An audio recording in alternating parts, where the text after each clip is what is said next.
Welcome student, আমি Sumit sir. আজকের বিষয়বস্তু হচ্ছে ট্রান্সক্রিপশন। এই ট্রান্সক্রিপশন বলতে আমরা কি বুঝি বা ট্রান্সক্রিপশন কাকে বলে? যখন ডিএনএ এর মধ্যে উপস্থিত তন্তু, যে ডিএনএ যে দুটো তন্তু থাকে তার একটা তন্তুকে টেমপ্লেট হিসেবে ব্যবহার করে তার পরিপূরক বেসযুক্ত সিঙ্গেল স্ট্র্যান্ড এমআরএনএ উৎপন্ন হয়, অর্থাৎ মেসেঞ্জার আরএনএ উৎপন্ন হয় এবং সেই মেসেঞ্জার আরএনএ নিউক্লিয়াসের মধ্যস্থ জেনেটিক বার্তাকে বহন করে সাইটোপ্লাজমে নিয়ে আসে। তখন যে এই যে প্রসেসটা, অর্থাৎ ডিএনএ তন্তু থেকে সিঙ্গেল স্ট্র্যান্ড এমআরএনএ তৈরি হওয়ার যে পদ্ধতিটা, তাকে আমরা বলি হচ্ছে এক কথায় ট্রান্সক্রিপশন। এই ট্রান্সক্রিপশন প্রসেসটা সম্পর্কে আমরা এখন ডিটেলসে জানবো যে ট্রান্সক্রিপশন কি করে হয়। এই ট্রান্সক্রিপশনের জন্য সব থেকে গুরুত্বপূর্ণ যে উৎসেচকটা, তাকে বলা হয় হচ্ছে আরএনএ পলিমারেজ। এই আরএনএ পলিমারেজ উৎসেচকটা আবার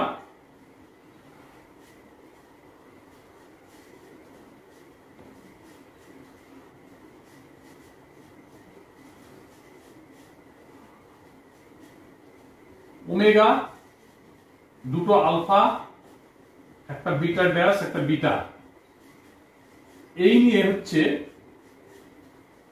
আরএনএ পলিমারেজ উৎসেচকটা কোর এনজাইমটা গঠিত।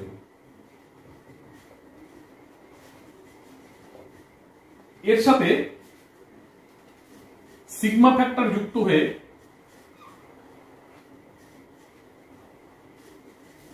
তৈরি হয় হচ্ছে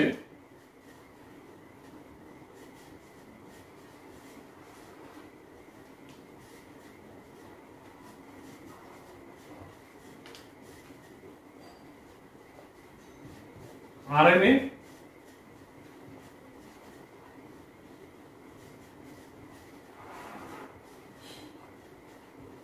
পলিমারেজ হলো এনজাইম উৎসেচক। এই উৎসেচকটা কি হয়, আমরা এবার ডিএনএ তন্তুটার মধ্যে গিয়ে বা ডিএনএ যে ডবল হেলিক্যাল স্ট্রাকচারে থাকে সেই দ্বিতন্ত্রের ডিএনএ এর মধ্যে গিয়ে এই আরএনএ পলিমারেজ উৎসেচকটা যুক্ত হয়। সেখানে কিভাবে কি হয় সেটা আমি তোমাদেরকে দেখাচ্ছি।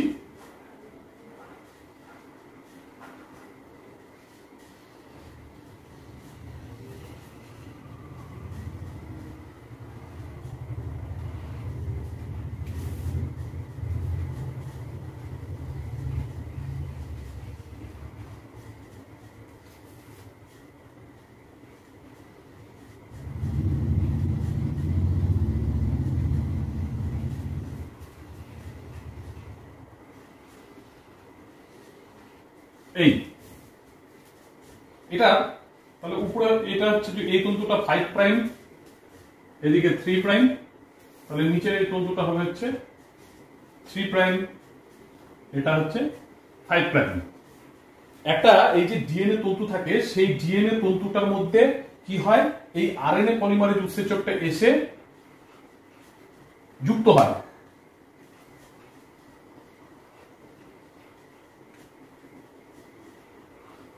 এবার আরএনএ পলিমারেজটা যুক্ত হওয়ার ফলে ডিএনএ যে দুটো তন্তু থাকে, সেই দুটো তন্তুর মধ্যে কিন্তু এর মধ্যে একটা তন্তুর উপরে পরিপূরক বেস হিসেবে এমআরএনএটা তৈরি হয়। সেই তন্তুটাকে বলা হয় হচ্ছে টেমপ্লেট স্ট্র্যান্ড, এটা। আর এটাকে বলা হয় হচ্ছে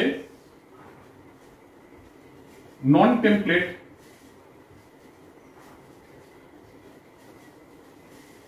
স্ট্র্যান্ড।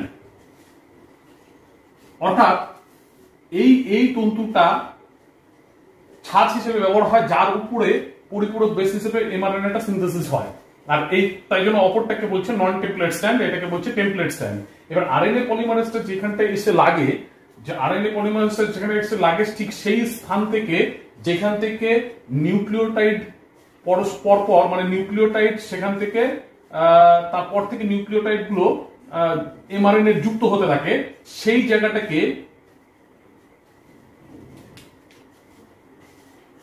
জিরো নিউক্লিওটাইড বলা হয় এবং এই স্থানটাকে বলছে ট্রান্সক্রিপশন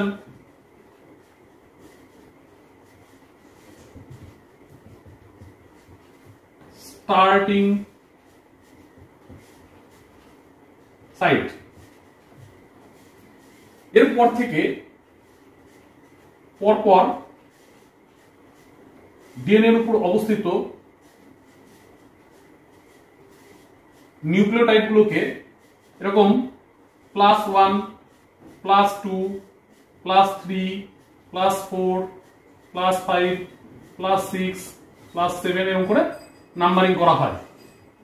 এই দিকে 0 থেকে শুরু করে এই দিকে যেদিকে +1 টু ধনাত্মক সংখ্যা দিয়ে দেখালাম, সেই দিকে এমআরএনএ তন্তুটা বৃদ্ধিপ্রাপ্ত হয়। তাই জন্য এই দিকটাকে বলা হচ্ছে এটাকে বলা হয় ডাউনস্ট্রিম।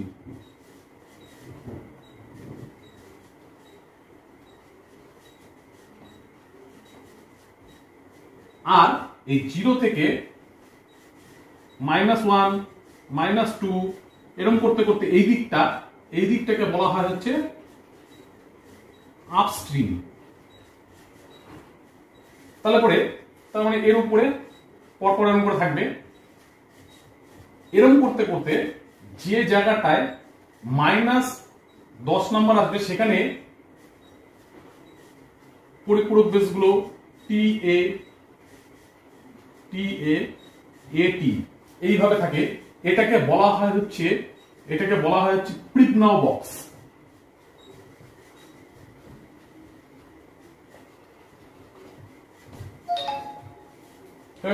এবার আরএনএ পলিমারেজটা ডিএনএ এর উপর যে জায়গাটা লাগে সেই জায়গাটা থেকে ডিএনএ তন্তুটা কি হয়, খুলে যায় এবং ট্রান্সক্রিপশন সাইট শুরু হয় সেখান থেকে। সেই জন্য এই জায়গাটাকে বলছে ডিএনএ যেহেতু এখান থেকে স্টার্ট হচ্ছে ডিএনএ ট্রান্সক্রিপশন, সেই জন্য এই জায়গাটাকে বলছে প্রোমোটার রিজিয়ন, বা এইটাকে বলা হয়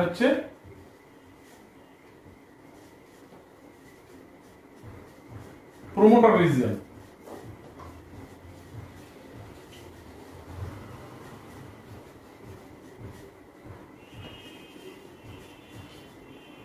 এটাকে তাহলে এখান থেকে ডিএনএ রেপ্লিকেশন ডিএনএ ট্রান্সক্রিপশনটা শুরু হবে। এইবার ঘটনাটা কি হচ্ছে সেটা আমি তোমাদেরকে দেখাই। যে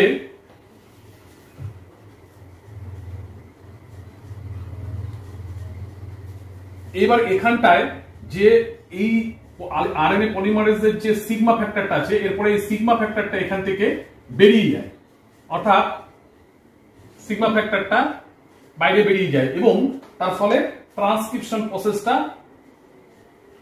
চলতে থাকে। এবং সেখানে মনে করে এর উপরে পরিপূরক বেস হিসেবে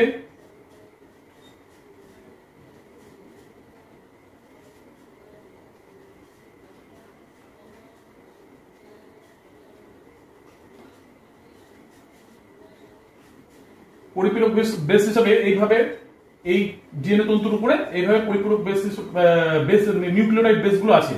এবং এর পরিপূরক বেস হিসেবে যে আরএনএটা তৈরি হবে বা আরএনএ যে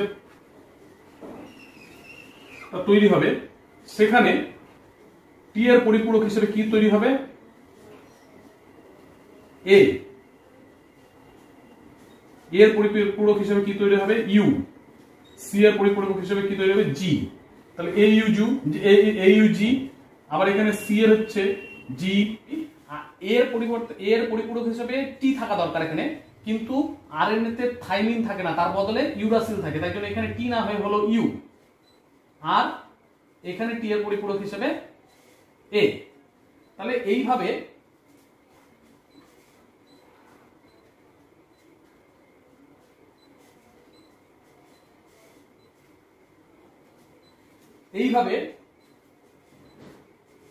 ডিএনএ তন্তুর উপরে, ডিএনএ টেমপ্লেটের উপরে আরএনএ, একতন্ত্রী আরএনএ বা এটাকে বলছে মেসেঞ্জার আরএনএ পরিপূরক বেসগুলো তৈরি হচ্ছে।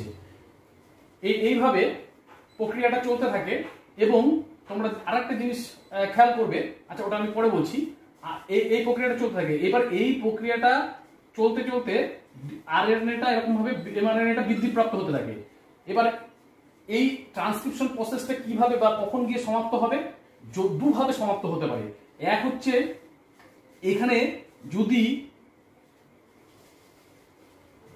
একটা, এটাকে বলা হয় হচ্ছে রো প্রোটিন।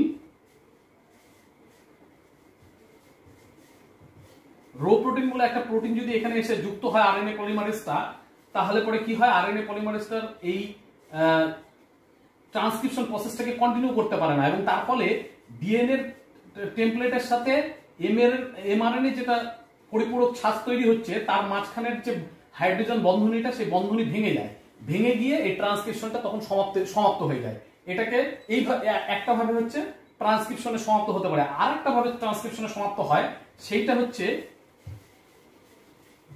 এরকম, মনে করো এই এমআরএনএটা আরো বৃদ্ধিপ্রাপ্ত হয়ে এরকম বাইরে এসছে এবং এদিকে এমআরএনএ বৃদ্ধি চলছে। এবার অনেক সময় দেখা যায় ডিএনএ এর মধ্যে ইনভার্ট রিপিট থাকে। তার মানে ইনভার্ট রিপিট বলতে একই পরিপূরক বেস বারবার থাকে। মনে করো দেখা গেল এখানে সি, জি, সি, আবার জি, সি, এরকম করে থাকছে।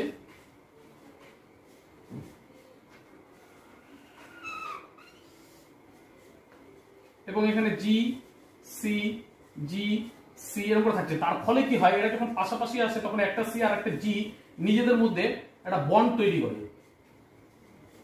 তারপরে দেখতে এটা অনেকটা হেয়ারপিন লুপের মতো হয়ে যায়। তখন এই ট্রান্সক্রিপশন প্রসেসটা আর অগ্রসর হতে পারে না, তখন এখানে ট্রান্সক্রিপশনের সমাপ্তি হয়ে যায়। তাহলে দুভাবে ট্রান্সক্রিপশনের সমাপ্তি হতে পারে। একটা রো প্রোটিন বা রো ফ্যাক্টরের দ্বারা, যেটা ডিএনএ আরএনএ পলিমারেজটাকে বিচ্ছিন্ন করে দেয়, ফলে এর মধ্যেকার যে বন্ড থাকে ডিএনএ তন্তু এবং হচ্ছে আরএনএ এর মধ্যে যে বন্ড থাকে নিউক্লিওটাইড বেসগুলোর মধ্যে, সেটা ভেঙে গিয়ে ট্রান্সক্রিপশনে সমাপ্ত হতে পারে। আর আরেকটা হতে পারে, যদি ইনভার্টেড রিপিটের জন্য একই পরিপূরক বেস বারবার আসতে থাকে, তাহলে পরে তখন দেখা যায় সেই বেসগুলো নিজেদের মধ্যে একটা আবদ্ধ বন্ধন সৃষ্টি করে তারা একটা হেয়ারপিন লুপের মতো গঠন তৈরি করছে। তার ফলে ট্রান্সক্রিপশন প্রসেসটা আর এগোতে পারে না। তখন এইভাবেও কিন্তু ট্রান্সক্রিপশনের সমাপ্তি হতে পারে। তাহলে পরে এই হয়ে গেল হচ্ছে ট্রান্সক্রিপশন প্রসেস কি করে স্টার্ট হয়, কি করে এমআরএনএ সিনথেসিসে এমআরএনএ বৃদ্ধিপ্রাপ্ত হচ্ছে এবং কি করে এমআরএনএ সিনথেসিস সমাপ্ত হচ্ছে, সেটা পর্যন্ত বললাম। এখানে আমি আরেকটা জিনিস তোমাদেরকে বলে দিই, যে তোমরা সবসময় দেখতে পাবে যে এই যে এমআরএনএ এর উপর যে নিউক্লিওটাইড বেসগুলো যে বসছে বা যুক্ত হচ্ছে, সেই নিউক্লিওটাইড বেসগুলো কিন্তু তিনটা করে নিউক্লিওটাইড বেস একসাথে একটা করে অ্যামাইনো অ্যাসিড সিকোয়েন্স গঠন করে। এই তিনটা করে নিউক্লিওটাইড বেস, মোট কতগুলো নিউক্লিওটাইড বেস থাকে? নিউক্লিওটাইড বেস থাকে হচ্ছে এ, টি।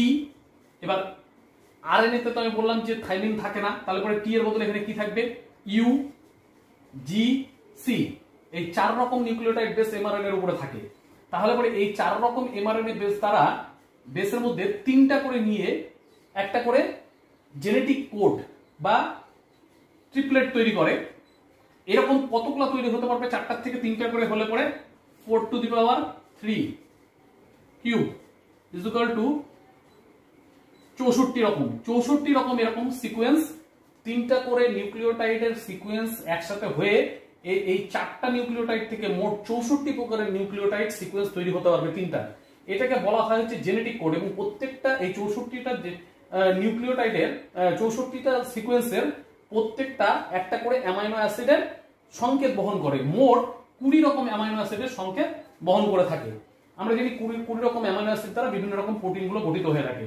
তার মধ্যে যখন এমআরএনএ সিনথেসিস হয়, তখন তোমরা দেখো যে প্রথম যে নিউক্লিওটাইড বেসগুলো থাকে সেটা এইউজি, এটাকে বলা হয় হচ্ছে ইনিশিয়েশন কোডন বা প্রারম্ভিক কোডন।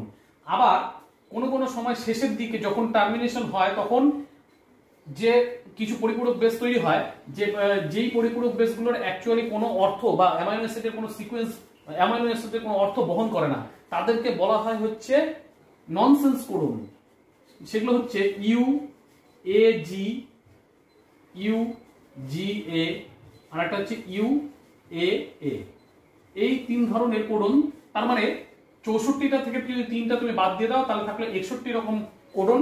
যে 61টা কোডন কিন্তু 20 রকম অ্যামাইনো অ্যাসিডের অর্থ বহন করে এবং সেটা দিয়ে প্রোটিনগুলো গঠিত হয়। আর এদেরকে বলা হয় হচ্ছে, এরা যেহেতু কোনো অ্যামাইনো অ্যাসিডের অর্থ বহন করছে না, তাই জন্য ইউএজি, ইউজিএ এবং ইউএএ কে বলা হয় হচ্ছে ননসেন্স কোডন বা টার্মিনেশন কোডন বা সমাপ্তি কোডন।